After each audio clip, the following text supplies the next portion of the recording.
मरकुस 4 अध्याय 26 से 28 आयत। फिर उसने कहा, यीशु ने कहा, परमेश्वर का राज्य ऐसा है जैसे कोई मनुष्य भूमि पर बीज छींटे, रात को सोए दिन को जागे, और यह बीज ऐसे उगे कि बढ़े कि वो ना जाने पृथ्वी आप से आप फल लाती है। पहले अंकुर, तब बाल, तब बालों में तैयार दाना। परंतु जब दाना पक जाता है तब वह तुरंत हंसियां लगाता है, और क्योंकि कटनी आ पहुंची। परमेश्वर का राज्य ऐसा है जैसे कोई मनुष्य, कोई इंसान जमीन पर बीज डाले, जमीन पर बीज गिराए, रात को सोए। रात को हम सब सोते हैं, वो भी सोता है, और दिन को जागे, रात को सोए दिन को जागे, और वह बीज ऐसे उगे और बढ़े कि वो ना जाने पता नहीं लग रहा, उसको समझ नहीं आ रहा कि कैसे बढ़ रहा है, कैसे उगे और कैसे उग रहा है, कैसे बढ़ रहा है। पृथ्वी आप से आप फल लाती है। आप से आप फल क्यों लाती है? क्योंकि उस बीज में जिंदगी है, उस बीज में जिंदगी है। पृथ्वी उसको रोक नहीं सकती, आप से आप फल लाती है। हाँ, पृथ्वी पर अगर कुछ रुकावटें हैं,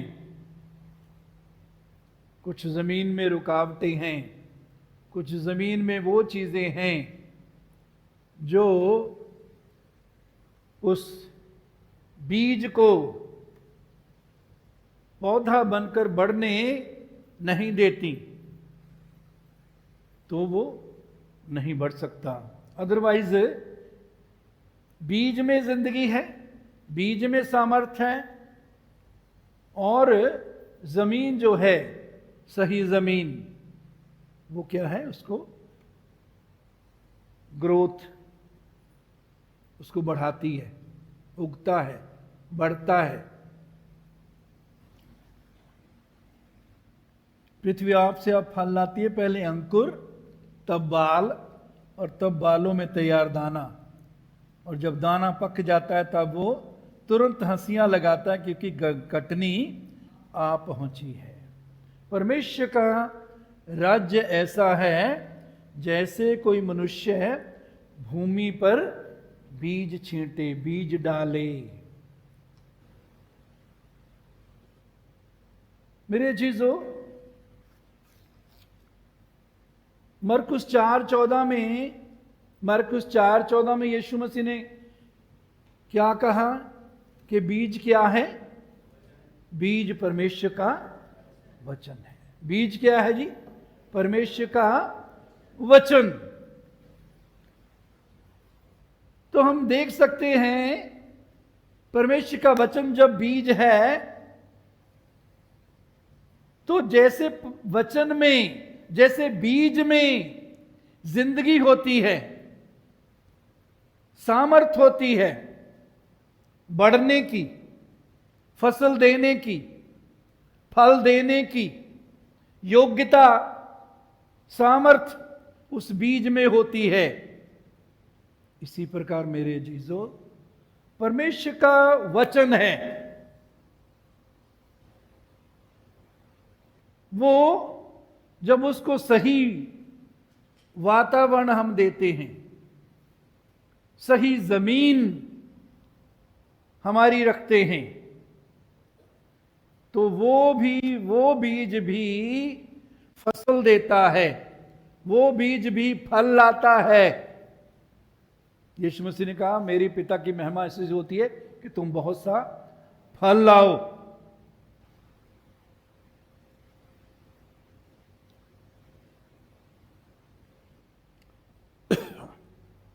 तो बीज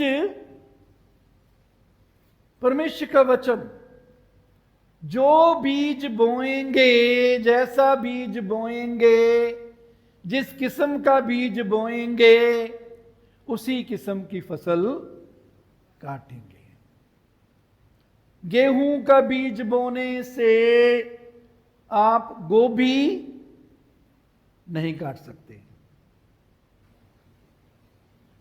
मक्की का बीज बोने से बाजरा नहीं काट सकते।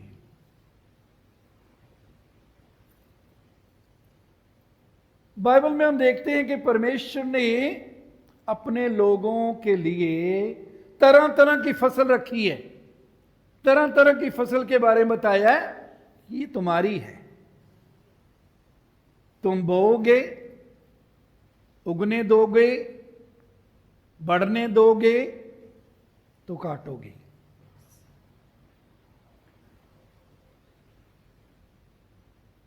अब हम सबको, सबकी जिंदगी में किसी न किसी फसल की जरूरत है। कईयों की जिंदगी में चंगाई की फसल की जरूरत है, बीमारी है, चंगाई की फसल की जरूरत है। कईयों की जिंदगी में पैसे की कमी है,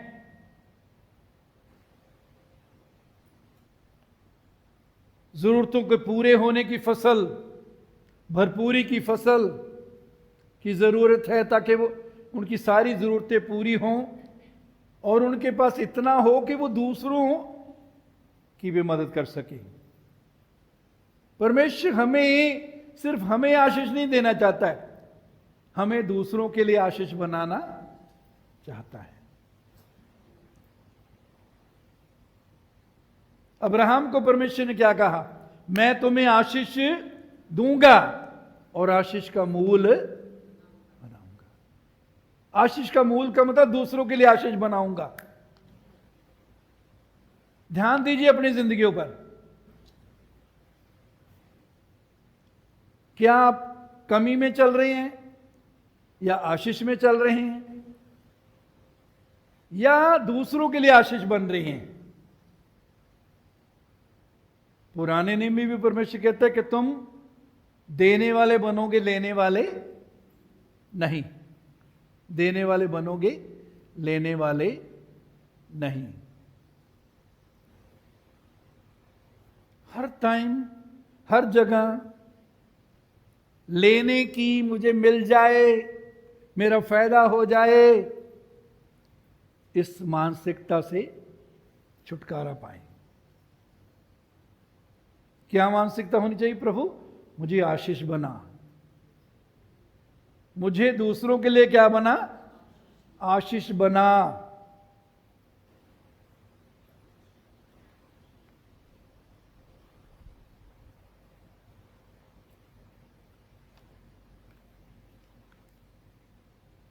तो बोने वाला, यीशु कहता है, बीज बोता है, बोने वाला वचन बोता है। क्या बोता है?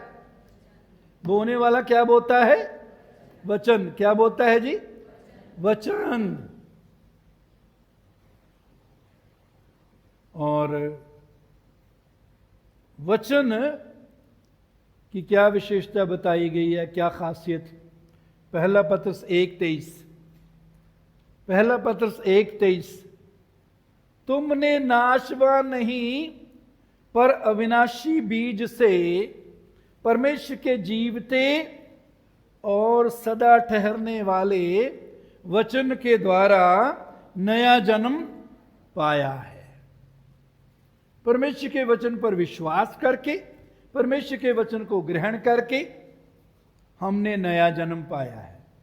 परमेश्वर के वचन से हमने सीखा और विश्वास किया कि यीशु मसीह हमारे पापों के लिए बलिदान हो गई, हमारे पापों के लिए क्रूस पर चढ़ाए गए, बलिदान हुए, तीसरे दिन जीवित हो गए। जो पापों का दंड हमें मिलना चाहिए था, यीशु ने अपने ऊपर ले लिया। तो हमने उस वचन पर विश्वास किया, उसके द्वारा नया जन्म पाया। तुमने नाशवान नहीं, अविनाशी बीज से। परमेश्वर का वचन बीज है और परमेश्वर के इस वचन के बारे में लिखा ये अविनाशी है। क्या है जी? अविनाशी का मतलब है नाश होने वाला नहीं। परमेश्वर के वचन में परमेश्वर की जिंदगी है।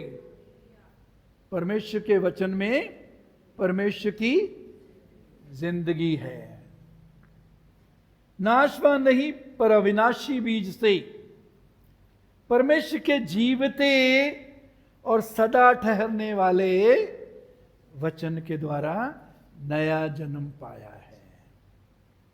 परमेश्वर का वचन जीवता है, जिਉਂदा। परमेश्वर का वचन क्या है जी? जीवता, जिਉਂदा, जीवता और सदा ठहरने वाला। वो नाश होने वाला नहीं, सदा कायम रहने वाला। इब्रानियों 4:12, परमेश्वर का वचन जीवित, प्रबल और दोधारी तलवार से ज्यादा चोखा है। बोला करें, सारे बोले, परमेश्वर का वचन जीवित, सामर्थी और दोधारी तलवार से ज्यादा चोखा है या तीखा है। परमेश्वर का वचन जीवित है। परमेश्वर के वचन में परमेश्वर की जिंदगी है। परमेश्वर से के मुंह से निकला हुआ वचन, उसमें परमेश्वर की जिंदगी है। परमेश्वर सदा जीवित है, इसलिए उसका वचन भी सदा जीवित है। जो वचन हजारों साल पहले काम करता था, यीशु के समय जिसने किया, यीशु के चेलों के समय किया, वो आज भी काम करता है। यूहन्ना 6:63 में यीशु ने क्या कहा? जो बातें मैंने तुमसे कही हैं वे आत्मा और जीवन है। जो बातें मैंने तुमसे कही हैं वो क्या है जी? सब बोलिए, आत्मा और जीवन है। जिन जिन की जुबान है, जो जुबान लेके आए हैं वो सब बोले, जो घर छोड़ के आए हैं वो ना बोले। परमेश्वर का वचन बोलिए, जीवित, सामर्थी, दोधारी तलवार से ज्यादा तीखा है। यीशु ने कहा, सब बोलिए, सब बोलिए, यीशु ने कहा, जो बातें मैं तुमसे कहता हूं वो आत्मा और जीवन है। यीशु की बातें, यीशु का वचन, उसमें आत्मा और जीवन है।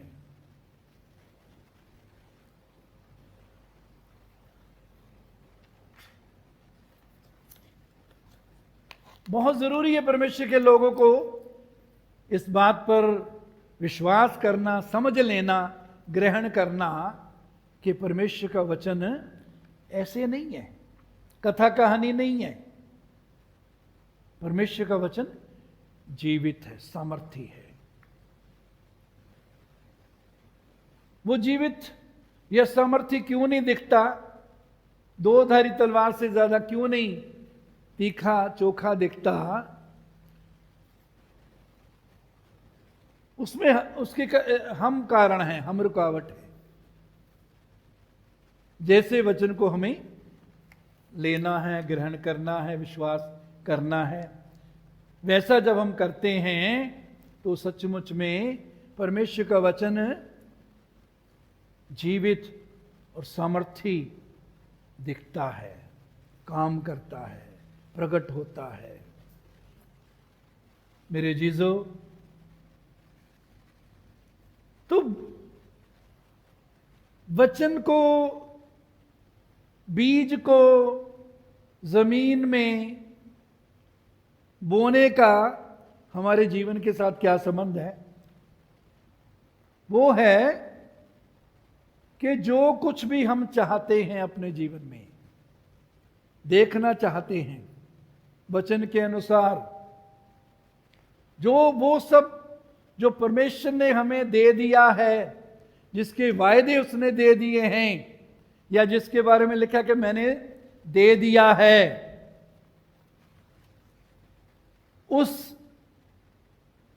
उसके साथ, उस संबंधित, उसके साथ जुड़े हुए जितने वचन हैं, उनको अपने हृदय में, अपने दिल में रखने के द्वारा हम उनको अपने अंदर बीज देते हैं।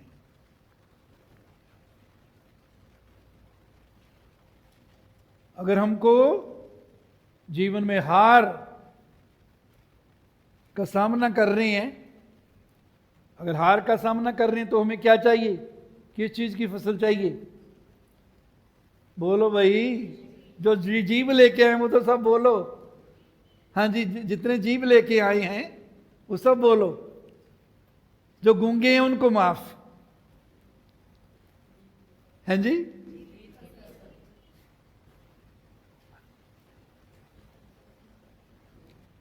सो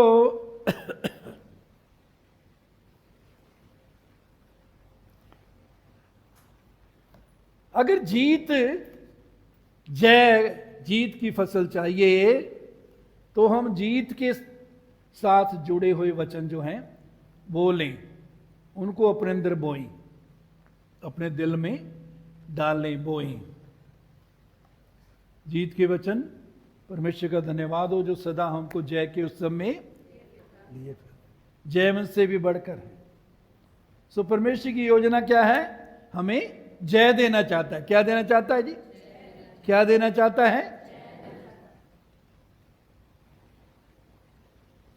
अगर चंगाई की जरूरत है तो हमें चंगाई का बीज या चंगाई का वचन अपने अंदर बोना है। वो चंगाई का बीज क्या है? यीशु के मार खाने से मैं चंगा हो चुका हूं। पहला पत्रस 2:24 में लिखा है। क्या लिखा है? यीशु के मार खाने से हम चंगे हुए, होंगे नहीं, हुए। मत्ती 8:17 में लिखा है, उसने हमारे रोगों को अपने ऊपर उठा लिया। यीशु ने हमारे रोगों को, हमारी बीमारियों को अपने ऊपर उठा लिया। तो हमें इस चंगाई के बीज को अपने अंदर बोना है। चंगाई के वचन के बीज को अपने अंदर क्या करना है जी? बोना है। यदि हमारे अंदर डर है, किसी किस्म का भी डर है, उस पर जय पानी है, तो डर के साथ जुड़े हुए जो वचन हैं, जो बताते हैं कि हमें डरने की जरूरत नहीं, हमें डर पर जय पानी है, वो अपने अंदर बोएं। वो क्या है? परमेश्वर ने हमें भय का आत्मा, परमेश्वर ने हमको डर का आत्मा नहीं दिया, पर प्रेम, सामर्थ्य और संयम का आत्मा दिया है। यदि परमेश्वर ने डर का आत्मा नहीं दिया, तो किसने दिया? किसने दिया जी? हमारे दुश्मन शैतान ने। उसकी कोई भी चीज हमें रखने नहीं, कितनी भी अच्छी लगे, कितनी भी प्यारी लगे, उसमें हमारी भलाई नहीं। जब सिपाही पकड़ने के लिए आते हैं, उससे पहले यीशु मसीह चेलों को बताते हैं कि संसार का सरदार आता है और मुझ में उसका कुछ नहीं, उसका मुझ पर कोई अधिकार नहीं। क्यों? क्योंकि मेरे अंदर शैतान की कोई भी चीज नहीं है। जब हम शैतान की किसी भी चीज को अपने अंदर रख लेते हैं तो शैतान को अपने ऊपर हम अधिकार दे देते हैं। क्या देते हैं जी? अधिकार। तो याद रखिए, जांचते रहिए अपने आप को कि हमारे अंदर शैतान की चीज कोई भी ना हो, कोई विचार ना हो। विचारों से काम शुरू होता है, विचारों से, ख्यालों से शुरू होता है।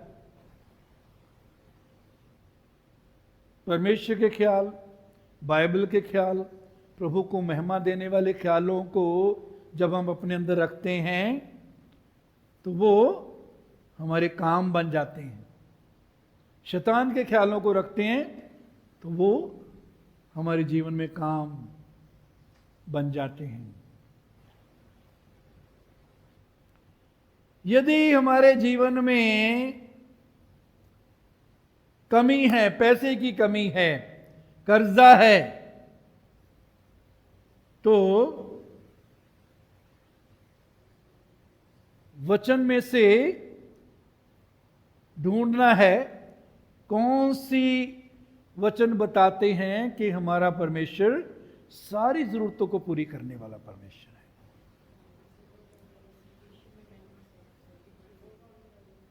यहोवा मेरा चरवाहा, मुझे कुछ घटी ना होगी। मेरा परमेश्वर अपने उस धन के अनुसार जो महिमा सहित मसीह यीशु में है, मेरी हर घटी को पूरी करता है। कितनी घटियों को जी? उसका वायदा है कि वो कितनी घटियों को पूरी करेगा? सब घटियों को।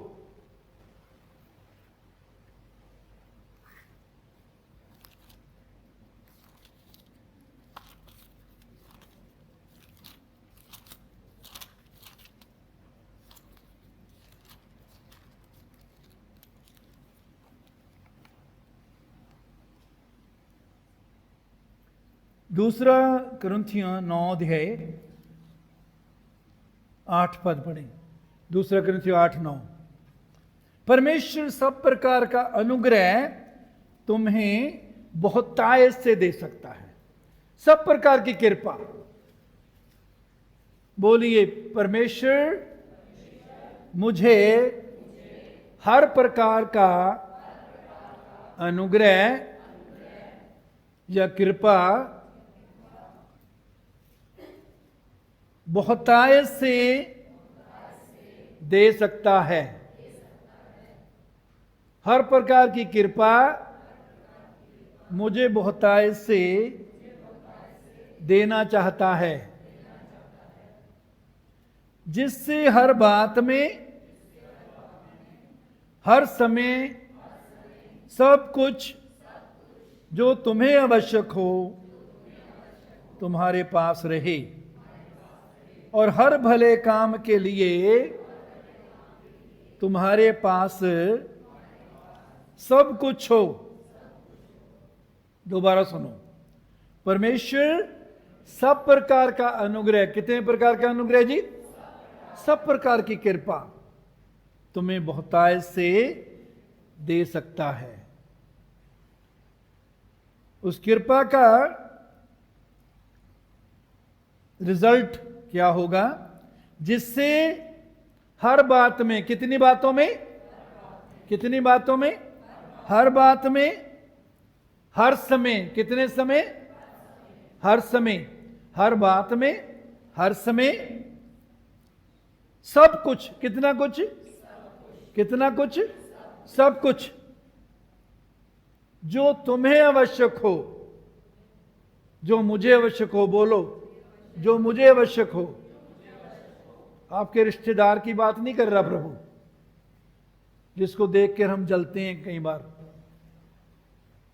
आपके पड़ोसी की बात नहीं कर रहा, दुश्मन की बात नहीं कर रहा, आपकी बात कर रहा है। प्रभु अपने लोगों की बात कर रहा है।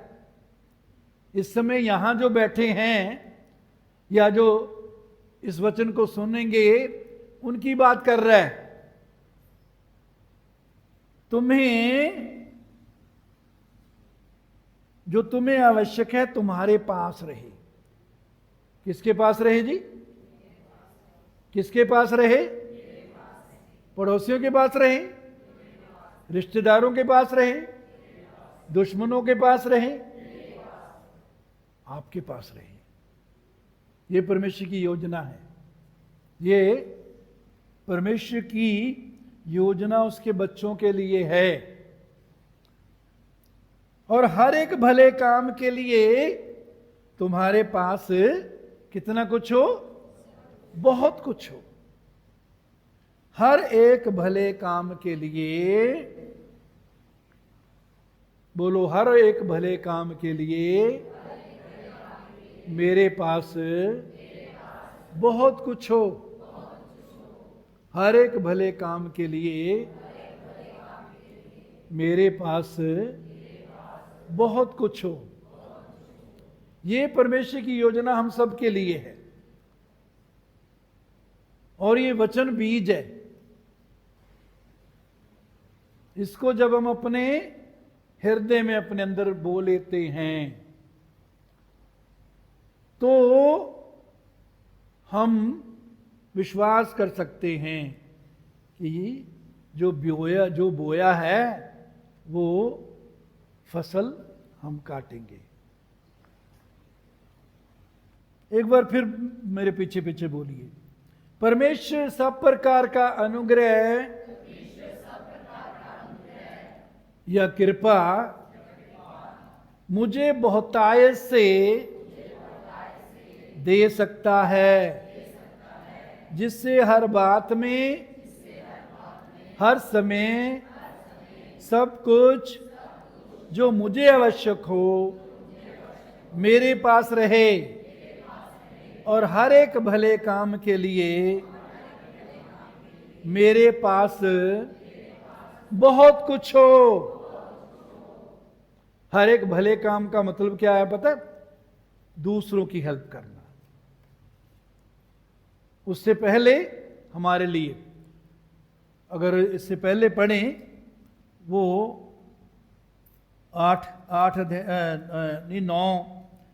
9 अध्याय के 10 पद में वो लिखा है, बोने वाले को बीज और खाने वाले को क्या देता है? रोटी देता है। बोने वाले को बीज, खाने वाले को रोटी देता है। जो कुछ भी परमेश्वर हमें देता है उसमें बीज भी होता है और रोटी भी होती है। रोटी हमारे खाने के लिए, रोटी हमारी सारी जरूरतों को दिखाती है। इसमें हमारे कपड़े भी, मकान भी, परिवार का खर्चा, बच्चों की फीस, सारे खर्चे ये रोटी में आते हैं। लेकिन रोटी से पहले क्या लिखा है? वो बोने वाले को बीज और खाने वाले को क्या देता है? रोटी देता है। अगर किसान फसल के बाद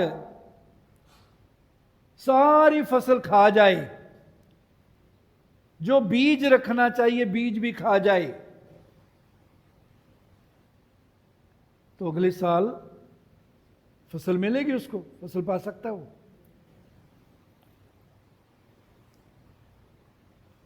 हमारी कई बार तरक्की क्यों नहीं होती? हमारे पैसे पर बरकत क्यों नहीं थी? बढ़ता क्यों नहीं? क्योंकि हम सारा खा जाते हैं। क्या कर जाते हैं जी? सारा खा जाते हैं।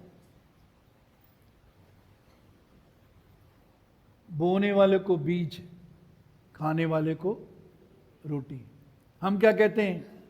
अरे वो बचता ही नहीं है, बचेगा तो ही देंगे, बचता ही नहीं है। क्योंकि हम बोते नहीं, इसलिए काट नहीं पाते। ये भी विश्वास का कदम है। परमेश्वर के वचन पर विश्वास करके 10वां हिस्सा भी विश्वास से दिया जाता है। उसके साथ जो 90% हमारा है उसमें से परमेश्वर के राज्य में खुले दिल से बोना सीखें। मुझे बहुत अफसोस होता है जब मैं अपने चर्च में देखता हूं कि जब परमेश्वर को मौका देता है हम आगे नहीं आते। हम अलग अलग सोचते रहते हैं, फिर लो जी, फिर अब फिर देना पड़ेगा। हमारे अंदर भावना, इच्छा होनी चाहिए प्रभु, और प्रभु का धन्यवाद करें। प्रभु तेरा धन्यवाद, तूने फिर मुझको किसी ना किसी के लिए आशीष बनने के लिए मौका दिया है।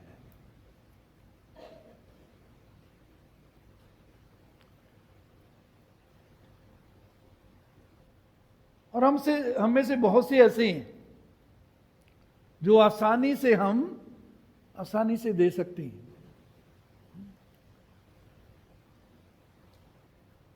कभी ना सोचे कि मेरे पास जब ज्यादा हो जाएगा तब देना शुरू करूंगा। नहीं, यीशु ने कहा जो थोड़े में विश्वास योग्य रहेगा उसको ज्यादा दिया जाएगा। जो थोड़े में विश्वास योग्य रहेगा उसको ज्यादा दिया जाएगा।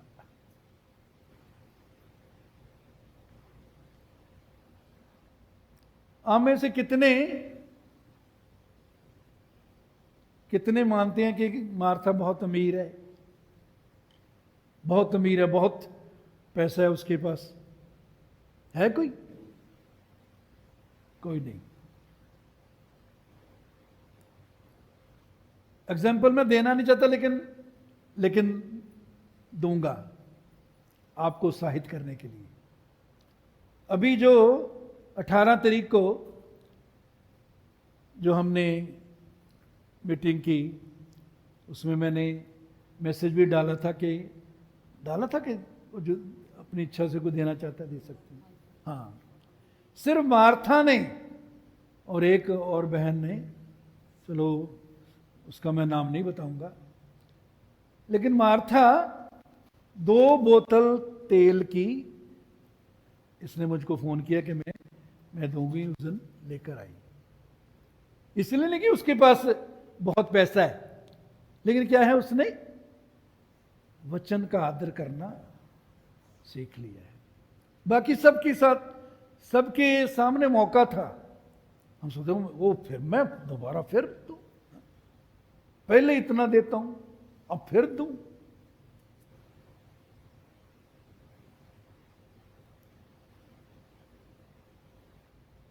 खुशी से देने वाले को क्या करता है परमेश्वर?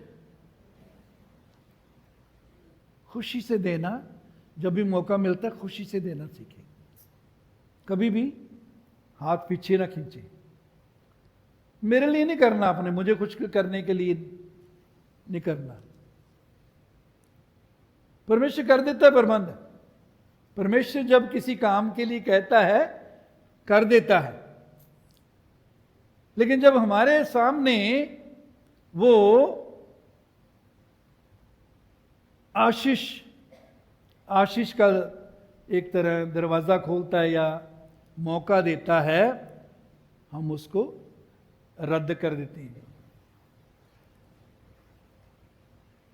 उस लड़की के बारे में मेरा इरादा नहीं था कि बातें बोलना, लेकिन उस लड़की के बारे में बोला कि उसने, एक पास्टर ने, वो आई भी थी, 18 को आई थी, उसने बोला कि वो यतीम लड़की है और उसका ऐसी कंडीशन में नहीं है कि उसको हेल्प की ज़रूरत है। भाई है, वो इस पोजीशन में नहीं है कि हेल्प कर सके। सिर्फ एक के लिए मैं धन्यवाद करता हूँ जिसने कहा कि मैं 1000 रुपया उसमें देना चाहती हूँ।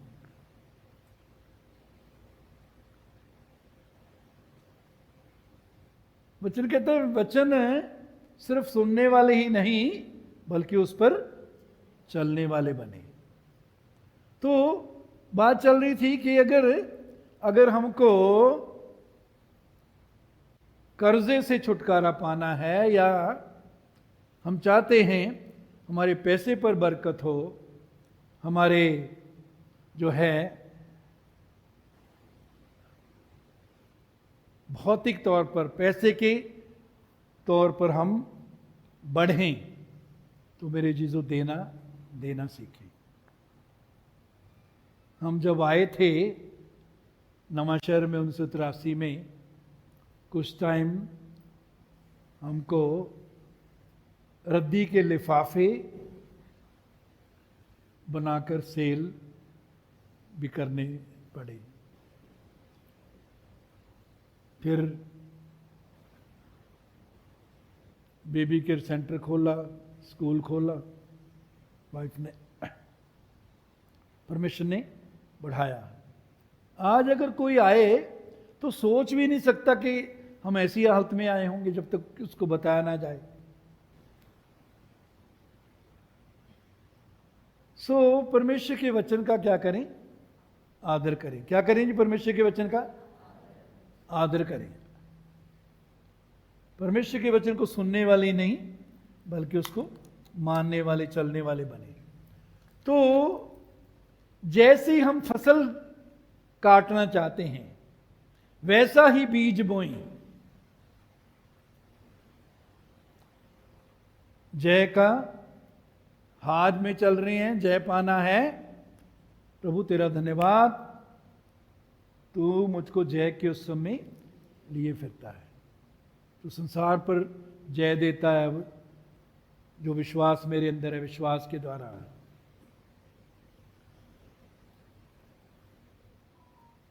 शैतान कई बार हमारे जीवनों में बंधन लाता है ना।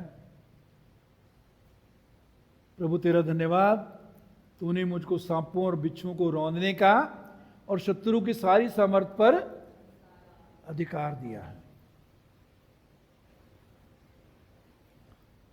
शैतान तेरा कोई अधिकार मेरे ऊपर नहीं। तो जैसी फसल हम काटना चाहते हैं, वैसा ही वचन अपने अंदर बोएं। वैसा ही वचन अपने अंदर की कर लें जी, बोएं। सिर्फ दिमाग में नहीं, वचन अपने हृदय में डालें। क्योंकि विश्वास किससे होता है? दिमाग से या दिल से? विश्वास हृदय से। हृदय से विश्वास। हृदय का मतलब ये नहीं कि सिर्फ ये जो पंप कर रहा है हमारा ये सब। हृदय का मतलब है हमारा वास्तविक मनुष्य आत्मा। आत्मा में वचन चला जाए। सिर्फ इतवार को सुनकर और फिर उस वचन पर ना कान लगाएं, ना मन लगाएं, ना आंख लगाएं, ना वचन पर ध्यान करें, ना वचन अपने आप को बोलें, वो वचन फल नहीं लाएगा। इतवार को सुन के पूरा हफ्ता जैसे हम चाहते हैं वैसे जिंदगी गुजार रहे हैं, इसीलिए फसल नहीं देखते हम। इसलिए हारा हुआ जीवन, इसलिए बीमार, इसलिए कमियां, इसलिए कर्जे के नीचे दबे हुए, इसलिए शांति आनंद के बजाय जिंदगी में डर। तो उसको वचन को अपने अंदर बोना है।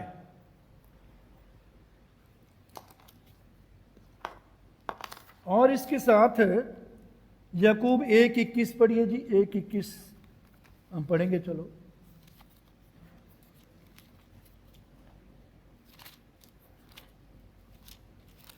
यहां लिखा है, इसलिए सारी मलिनता और बैर भाव की बढ़ती को दूर करके उस वचन को नम्रता से ग्रहण कर लो जो हृदय में बोया गया है, जो तुम्हारे प्राणों का उद्धार कर सकता है। हालेलुया। सोने वाले जाग जाओ, हालेलुया। सोना है? लोरी सुना है अगर सोना है? Hallelujah, hallelujah. वचन कहते सारी मलिनता, मलिनता मतलब गंदगी, बुरे विचार, गंदे विचार, लालच, झूठ, क्रोध, व्यभिचार, सारी मलिनता, सारी गंदगी और बैर भाव,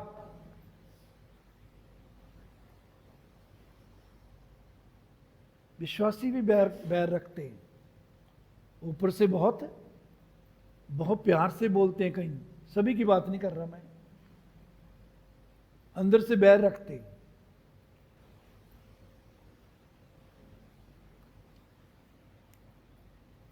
सब बैर भाव की बढ़ती को दूर करके उस वचन को नम्रता से ग्रहण कर लो। वचन को कैसे ग्रहण करो जी? नम्रता से ग्रहण करो। जो हृदय में बोया गया है, हृदय में कहते बोया तो गया, लेकिन इस वचन को नम्रता से ग्रहण कर लो। वचन को बोने के बाद लगातार नम्रता से ग्रहण करना है। क्या करना है नम्रता से जी? वचन को क्या करना है? नम्रता से ग्रहण करने का मतलब है उस पर विश्वास करना है, उसमें बने रहना है, उसके अनुसार चलना है, उस पर विश्वास करना है, उसका अंगीकार करना है, उस पर मनन करते रहना है।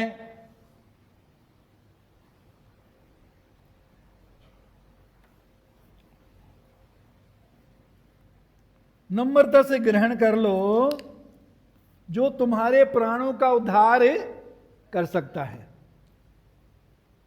प्राण का उद्धार, हमारी आत्मा का उद्धार हो गया।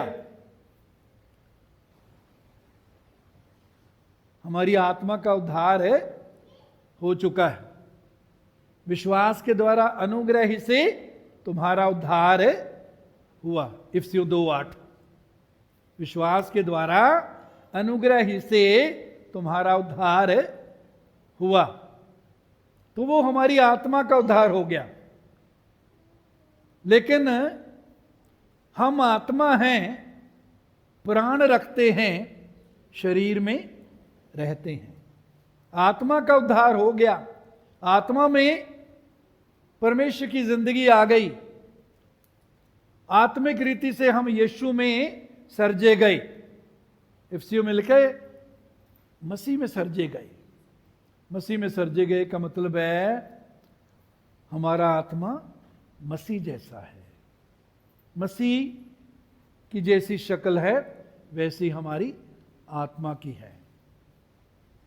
मसीह में जैसा जीवन है, जैसा स्वभाव है, वैसा ही हमारी आत्मा में है। और परमेश्वर की इच्छा क्या है कि हमारा आत्मिक मनुष्य समर्थी बनता जाए। क्या बनता जाए? आत्मिक मनुष्य हमारा ताकतवर बनता जाए।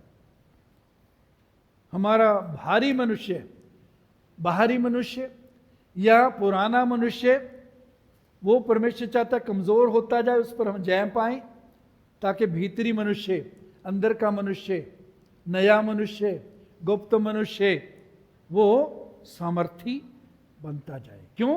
उसमें यीशु का जीवन है। वो सामर्थी बनेगा तो हम यीशु की तरह बोल सकेंगे, यीशु की तरह प्यार कर सकेंगे, यीशु की तरह माफ कर सकेंगे, यीशु की तरह सह सकेंगे, यीशु की तरह पिता के आज्ञाकारी अधीन रहेंगे। परमेश्वर की इच्छा यही है कि हम यीशु की तरह जिए। तो प्राण में बुद्धि, इच्छा और भावनाएं, बुद्धि, इच्छा और भावनाएं।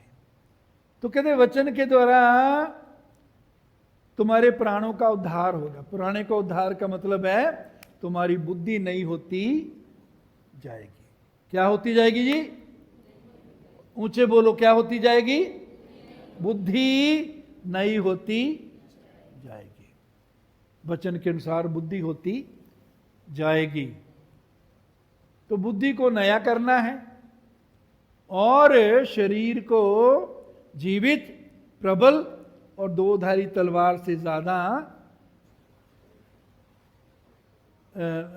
माफ करना, अपने शरीरों को जीवित, प्रबल और जीवित, पवित्र और परमेश्वर को भाता बलिदान करके चढ़ाना है। अपने शरीरों को जीवित, पवित्र और परमेश्वर को भाता बलिदान करके चढ़ाना है। तब हम मसीही जीवन जैसा प्रभु चाहता है गुजार सकेंगे, है ना। पौलुस कहता है मैं अपनी देह को मारता कुटता वश में, मैं अपनी देह को मारता कुटता वश में लाता हूं। देह अपनी मर्जी करना चाहती है, लेकिन हम जो आत्मा हैं उसको अधिकार देना है कि वो देह को वश में लाए। इसके लिए जरूरी है हमारा प्राण नया होता जाए, बुद्धि नई होती जाएगी।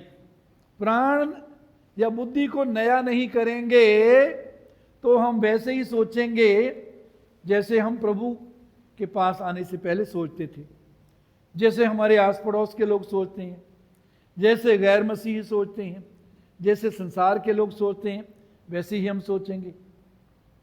तो हमारी बुद्धि को नया होना जरूरी है।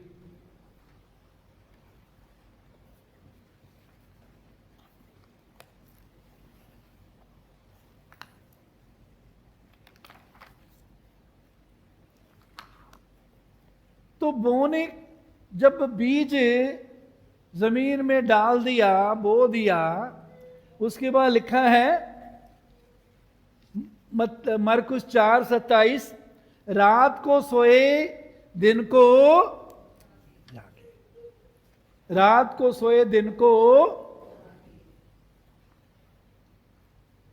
वैसे तो स्वाभाविक तौर पर भी हम सब ज्यादातर हम रात को सोते हैं, दिन को जागते हैं। लेकिन यहां जो दृष्टांत में प्रभु बोलता है कि रात को सोए दिन को जागे, इसके द्वारा प्रभु हमें कुछ सिखाना चाहता है। वो क्या? रात को सोने का, सोना किस चीज को दिखाता है?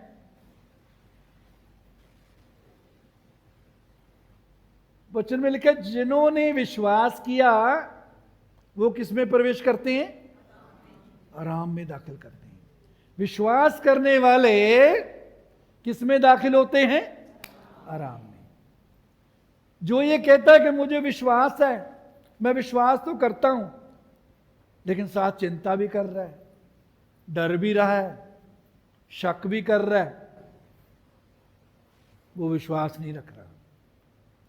जो विश्वास करते हैं वो किस में दाखिल होते हैं? आराम में। रात को हम जब सोते हैं आराम करते हैं। क्या करते हैं? हम आराम करते हैं। तो मेरे जीजो जरूरी है कि यदि हम विश्वास करते हैं अपने अंदर जो बोया है कि प्रभु तेरा धन्यवाद, मैं तेरे वचन पर विश्वास करता हूं, विश्वास के द्वारा मैं तेरा धन्यवाद करता हूं कि तूने इस वचन को पूरा कर दिया है। जो मैं विश्वास करता हूं वो तूने मुझे दे दिया है। अब विश्वास आशा की हुई वस्तुओं का निश्चय, अनदेखी वस्तुओं का प्रमाण है। जो चीजें नहीं देखते, चंगाई नहीं देखते, जय अभी नहीं देखते, डर से छुटकारा भी नहीं देखते, पैसा जरूरतें सारी पूरी होते हो जो नहीं देखते, विश्वास उनका क्या है? सबूत। आस किती हुई गल्लां दा पक्का भरोसा अंडिठ अवस्था दी सबूती।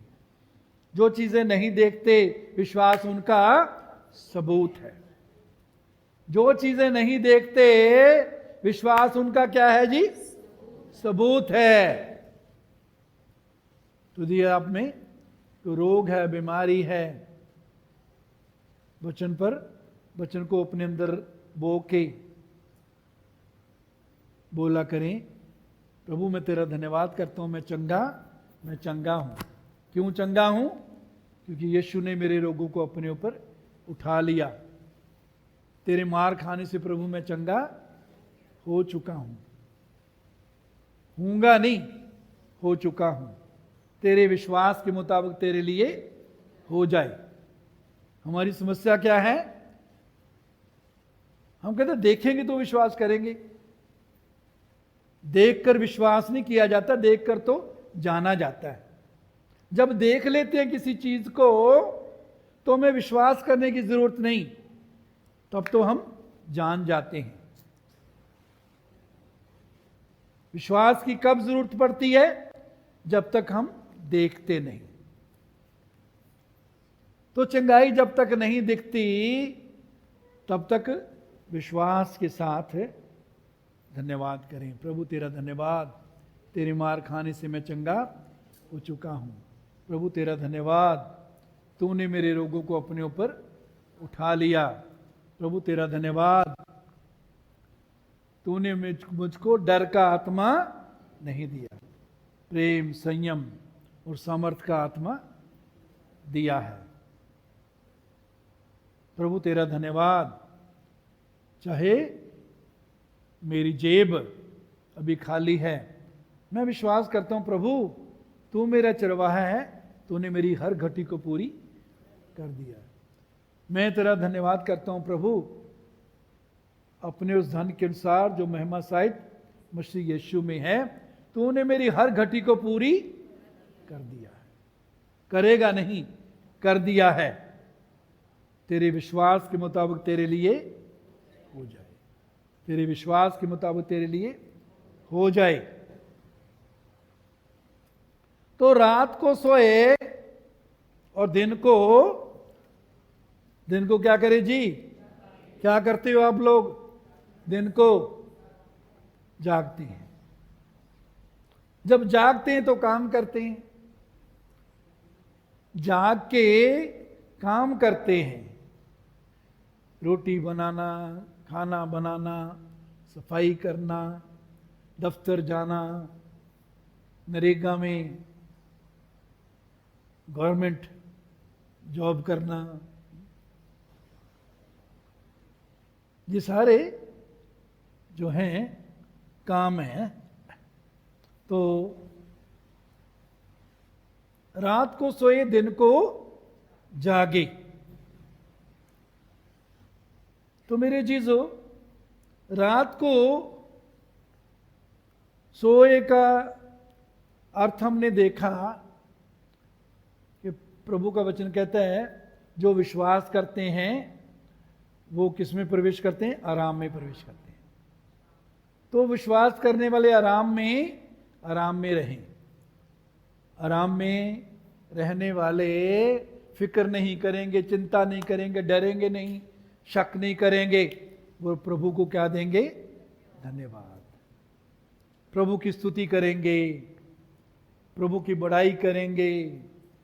प्रभु तेरा धन्यवाद, जो मैंने मांगा तूने मुझे दे दिया। चाहिए नहीं दिखता, तूने मुझे दे दिया है।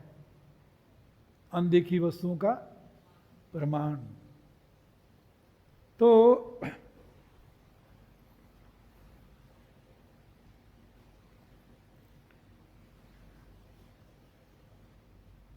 अब उसी उदाहरण में हमने ये पढ़ा कि जब वो बड़ा बीज बड़ा उगा, बड़ा, तो लिखे पहले अंकुर, फिर बाल में तैयार दाना। जब दाना पक जाता है तो वो हंसिया लगाता, काटता है। पहले अंकुर, उर्दू में लिखा पत्ती, पहले पत्ती, फिर बल्ली या बाल कच्ची, फिर बाल में तैयार दाना, दाना पक्का हुआ। जब पूरा पक जाता है तो काटते हैं। तो मेरे अजीजों, ये पूरा क्या है, एक क्रम है कि जो हम बोते हैं वो तुरंत हर समय उसकी फसल नहीं काटते। कई बार तुरंत जो होता है उसको चमत्कार बोलते हैं, लेकिन हर समय चमत्कार नहीं। प्रभु चाहता है हम विश्वास में चलना सीखें। किस में चलना सीखें? धर्मी विश्वास से जीवित रहेगा। तो पहले अंकुर या पत्ती, फिर बाल बल्ली, फिर बाल में तैयार दाना। दाना जब पक जाता है तो फसल काटी जाती है। तो अगर अंकुर थोड़ी सी चंगाई मिली, अगर थोड़ी सी जरूरत पूरी हुई, उसके लिए भी प्रभु को धन्यवाद दें, उसके लिए भी प्रभु की स्तुति करें, उसमें भी आनंदित रहें। ये ना कि मैंने इतनी बड़ी फसल मांगी थी, इतनी बड़ी फसल की उम्मीद की थी, ये तो छोटी सी पत्ती निकल रही है। जो नए विश्वासी प्रभु जोड़ रहा है, परिवार पीछे बैठे, इसको मैं पत्ती की तरह देखता हूं। जो मैं विश्वास कर रहा हूं बड़ी फसल के लिए, उसकी ये पत्ती है, अंकुर है। तो उसमें आनंदित रहें, प्रभु का धन्यवाद करें पत्ती के लिए, पत्ता या पत्ती के लिए। तो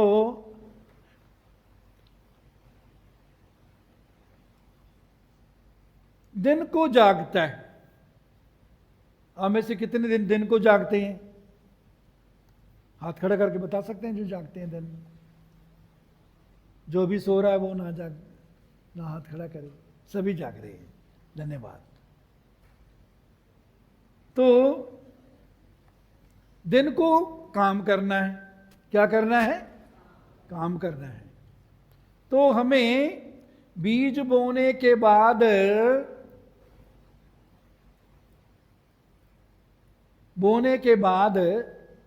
हमें भी काम करना है। वो काम क्या करना है? पहला कुरिन्थियों 3:6, पहला कुरिन्थियों 3:6 पौलुस कहता है, मैंने बोया, अपुल्लोस ने सींचा, परमेश्वर ने बढ़ाया। कहते मैंने बोया, जब हम बो लेते हैं उसके बाद उसको सींचे, पानी दें। क्या दें जी? बोने के बाद पानी दें। यदि पानी नहीं देंगे तो क्या हो जाएगा? बीज क्या हो जाएगा? सूख जाएगा। बीज सूख जाएगा, बीज सड़ जाएगा। तो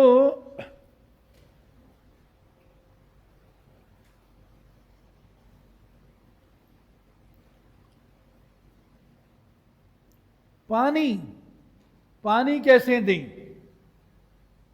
पानी देना क्या है, कोई बताएगा? परमेश्वर के वचन का अंगीकार करना। जो हम विश्वास करते हैं वही बोलें। जो विश्वास करते हैं वो बार बार बोलने के द्वारा हम उस बीज को पानी देते हैं, सींचते हैं। इसके साथ साथ नीति वचन 4 अध्याय 20 से 22 पद, हे मेरे पुत्र, मेरे वचन ध्यान धर कर सुन। वचन को कैसे सुनना है जी? ध्यान धर कर। पहली बात, वचन को ध्यान धर कर सुन और अपना कान मेरी बातों पर लगा। कान वचन पर लगाना है। कान किस पर लगाना है जी? सारे बोलो, किस पर लगाना है? वचन पर। कान मेरी बातों पर लगा, इनको अपनी आंखों की ओट ना होने दे। आंखों की ओट ना, उन आंखों के सामने रखो। वचन को कहां रखना है जी? आंखों के सामने। वचन को पेटी में, अलमारी में बंद करके नहीं रखना है ना, कि इतवार को फिर उठा लेंगे। चर्च में जाने से पहले गर्दा झाड़ लेंगे। वचन को आंखों के सामने। जो वचन कहता है उसको अपने हृदय में रखें, बोल बार बार अंगीकार करें, बोले अपने आप को। वचन का अंगीकार करने के द्वारा, उस पर कान लगाने के द्वारा, आंख के सामने उसको रखने के द्वारा हम क्या हैं? आंखों की कहता ओट ना होने दे वचन को, उसके द्वारा हम उसको पानी देते हैं, जल देते हैं। यहोशू 1:8, व्यवस्था की यह पुस्तक तेरे चित्त से या मुख से कभी उतरने ना पाए। परमेश्वर के वचन तेरे मुख से और चित्त से कभी उतरने ना पाए। तेरे मुख पर परमेश्वर का वचन रहे, वही निकले, तेरे अंदर भी वही हो, वही निकले, वही बोलने के द्वारा इसको पानी देते रहो, जल देते रहो। और इसी में दिन रात ध्यान दिए रहना, इस वचन में दिन रात ध्यान दिए रहना।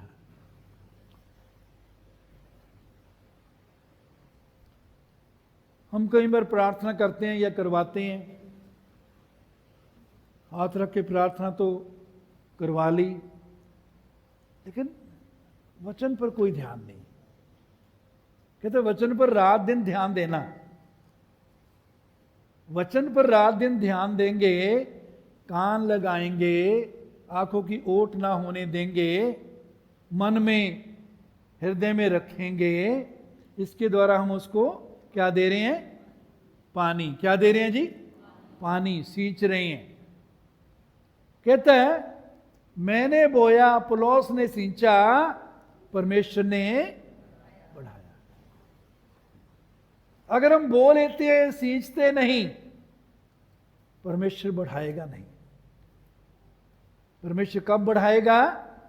जब बोने के बाद उसको हम सींचते हैं, तो परमेश्वर बढ़ाएगा। परमेश्वर ने जो नियम बनाया है उस नियम के विरुद्ध काम नहीं करता। जमीन पर भी हम बीज बोते हैं, फिर पानी देते हैं, परमेश्वर बढ़ाता है। हम अपना काम नहीं करेंगे तो परमेश्वर भी अपना काम नहीं करता। यीशु मसीह ने लाजर को जिंदा करने से पहले क्या बोला था? इस पत्थर को हटाओ। यीशु ने खुद पत्थर को नहीं हटाया। जो काम हमारा है वो हम करें, तब परमेश्वर अपना काम करता है। जो काम परमेश्वर ने हमें दिया है करने को, वो हम करें, तो परमेश्वर अपना काम करता है। तो याद रखें, बोने के बाद हम बीज को क्या करते रहें जी? सींचते रहें, पानी देते रहें, तो परमेश्वर क्या करता है? उसको बढ़ाएगा।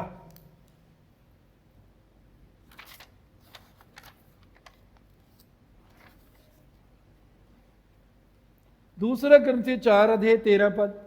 दूसरा कुरिन्थियों 4:13, इसलिए कि हम में वही विश्वास की आत्मा है जिसके विषय में लिखा है, मैंने विश्वास किया इसलिए मैं बोला, अतः हम भी विश्वास करते हैं इसलिए बोलते हैं।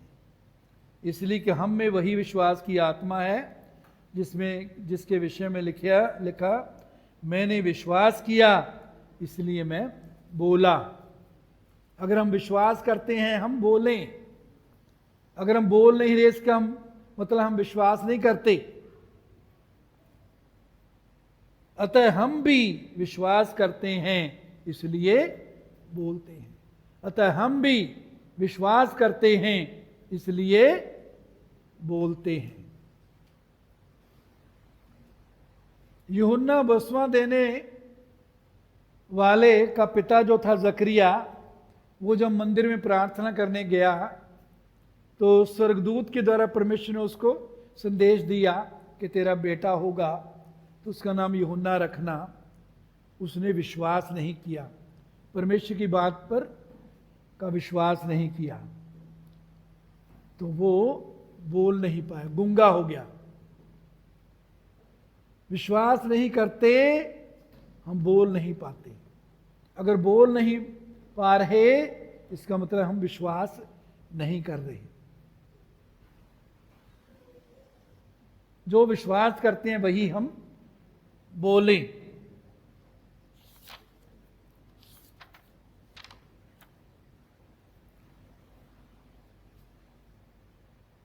मरकुस 11:24 में, इसलिए मैं तुमसे कहता हूं जो कुछ तुमने प्रार्थना करके मांगा विश्वास करो, प्रतीति कर लो कि तुमको मिल गया और तुम्हारे लिए हो जाएगा। कहता जो कुछ मांगा विश्वास कर लो कि तुमको मिल गया, तुम्हारे लिए हो जाएगा। तो मांगने के बाद चिंता नहीं करनी, डरना नहीं, घबराना नहीं, धन्यवाद करना, प्रभु तेरा धन्यवाद, तूने मेरी सुन ली, तूने मुझे दे दिया है। विश्वास आशा की हुई वस्तुओं का निश्चय, जिनकी हम आशा करते हैं, विश्वास उनका निश्चय। निश्चय का मतलब है पक्का मेरे पास है, पक्का मुझे मिल गया, चाहे मैं दिखता नहीं, मुझे चाहे 5 इंद्रियों से मैं उसको अनुभव नहीं करता, लेकिन विश्वास जो है अनदेखी वस्तुओं का प्रमाण, आशा की वस्तुओं का निश्चय।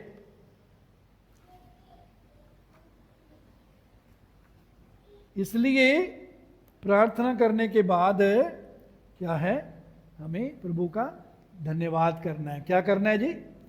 धन्यवाद करना है। विश्वास कब करना है कि मुझे मिल गया? कब करना है कि मुझे मिल गया? अभी जब प्रार्थना करते हैं। कहते जो तुमने प्रार्थना करके मांगा विश्वास करो कि तुमको मिल गया और तुम्हारे लिए हो जाएगा। विश्वास कब करना है कि मुझे मिल गया? वर्तमान में जब प्रार्थना करते हैं। हो जाएगा, मिल जाएगा, वो भविष्य में। तो जब तक वो प्रकट नहीं होता तब तक विश्वास के साथ प्रभु को धन्यवाद देते रहना है। यीशु ने लाजर को जिंदा करने से पहले क्या बोला? हे पिता मैं तेरा धन्यवाद करता हूं, तूने मेरी सुन ली। ये नहीं कहा कि पिता मेरी लाज रख ले, पिता इतने लोग देख रहे हैं, मेरी बेइज्जती ना हो जाए, देख तेरी भी बेइज्जती होगी साथ, इसलिए चमत्कार कर दे। उसने जो प्रार्थना पहले की है उसको विश्वास है कि मैंने जो प्रार्थना की है पिता ने मेरी सुन ली है। धन्यवाद करता हूं तूने मेरी सुन ली है। यह है विश्वास। धन्यवाद करना, अंगीकार करना, यह विश्वास की भाषा है। विश्वास की भाषा का मतलब है हम में विश्वास है, हम विश्वास करते हैं। मत्ती 14:19 में भी 5000 रोटी, वो जो भीड़ को तृप्त करने रोटी तोड़कर देने से पहले प्रभु ने कहा हे पिता मैं तेरा धन्यवाद करता हूं। वहां भी यीशु ने पिता का धन्यवाद किया। फिलिप्पियों 4:6 किसी भी बात की चिंता मत करो। कितनी बातों की चिंता करने के लिए बोला है जी? आधी बातों की करो, आधी बातों की ना करो, ये लिखा है। हाँ जी बोलो, किसी भी बात की कहते चिंता ना करो, किसी भी बात की चिंता ना करो, परंतु हर एक बात में तुम्हारे निवेदन, प्रार्थना और विनती के द्वारा धन्यवाद के साथ परमेश्वर के सामने उपस्थित किए जाए। कहते तुम्हारी प्रार्थना जब तुम करते हो किसके साथ करो? धन्यवाद के साथ। प्रार्थना के साथ विश्वास करो कि प्रभु ने मेरी सुन ली है और धन्यवाद करो। विश्वास के साथ धन्यवाद करो। मेरे जीजो, धर्मी विश्वास के द्वारा जीवित रहेगा। बिना विश्वास परमेश्वर को खुश करना अनहोना है। जो विश्वास से नहीं, वो क्या है? पाप है। परमेश्वर से सब कुछ हो सकता है, इक्वली उसके बराबर ही विश्वास करने वाले के लिए सब कुछ हो सकता है। कितना कुछ हो सकता है? कितना कुछ हो सकता है? कितना कुछ हो सकता है? तो जब विश्वास करना सीख लेते हैं, विश्वास करते हैं, विश्वास में बने रहते हैं, तो हमारा परमेश्वर हमारे लिए सब कुछ करता है। आइए सब खड़े हो जाए।